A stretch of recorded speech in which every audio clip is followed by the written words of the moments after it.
The NBA Orlando bubble was one of the easiest championships won in the history of the NBA. No matter how much LeBron tries to coach us into believing that somehow he deserves extra credit because he survived the NBA bubble. The one thing that I know for sure, that I've been a part of two teams that's won the two hardest championships in NBA league history. The 2016 Cavs coming back from 3-1 versus 73-9 team, being down 3-1 versus one of the best teams that ever been assembled. Two-time MVP. Two-time MVP. And then what we went through in the bubble. And if you were not in a bubble, you don't quite understand it. Probably been the most challenging thing I've ever done as far as a professional, as far as committing to something and actually making it through. LeBron's consistent mention on how tough the NBA bubble was feels like an assault on our intelligence as basketball fans. Like we as fans can't see that the conditions of this championship was overwhelmingly easier than every championship in the past and present. In this video, I'm going to explain exactly why, out of all four of LeBron's championship rings, this is by far the weakest, and why most of us do not respect LeBron's NBA bubble ring. Now, some of you may agree or disagree with me, but if you agree, let me know in the comments. If you don't, let me know in the comments as well.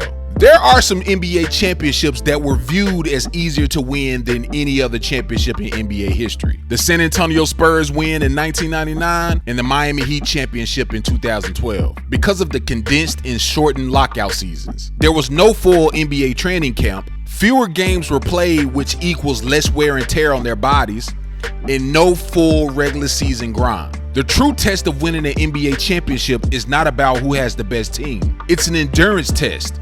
Who can handle the long road trips throughout the season? The time zone swings, 4 games and 5 nights, injuries, back-to-backs. The 99 and 2012 lockout seasons removed a chunk of that test that every single championship team is presented with every single season. And a lot of this largely applies to the 2020 NBA championship. One of my greatest objections to the NBA bubble from the very beginning is that it does not represent real NBA conditions. It totally removes the real world grind it takes to win an NBA championship. Winning an NBA championship is not just about who has the best team.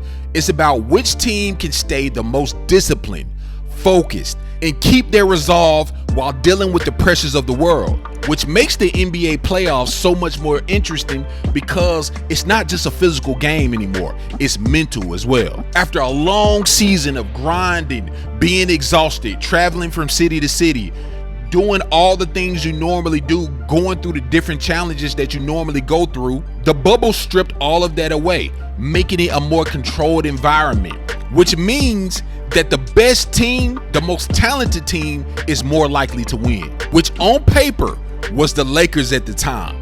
They had the clearest path to win. The Bucks did have the best record in the league at the time, but Giannis went down with an ankle injury in game 3 and 4 during the second round. Eventually, the Bucks were eliminated out of the playoffs. But even if Giannis would have stayed healthy, it was obvious from the very beginning who was the best team in the bubble, and that team was the Lakers. Every single player in the bubble dealt with their own challenges of being locked down 24/7 in their own personal way. But I mean, they were on a luxury Disney property that averages 4.9 stars on Google, had access to good food, golfing, swimming, bowling, fishing. If I had to be locked down somewhere for work for 90 days, this is the place that I would want it to be. But I totally understand how some players found it challenging to be away from their friends and families. But a lot of the players felt like this was the hardest championship to win because there were no distractions. It was just pure basketball to them. That was the hardest championship to win, in my opinion. Just because you in there literally 15 deep, plus coaches, staff, whatever you need, like training staff. Other than that, it's you, your thoughts in one room.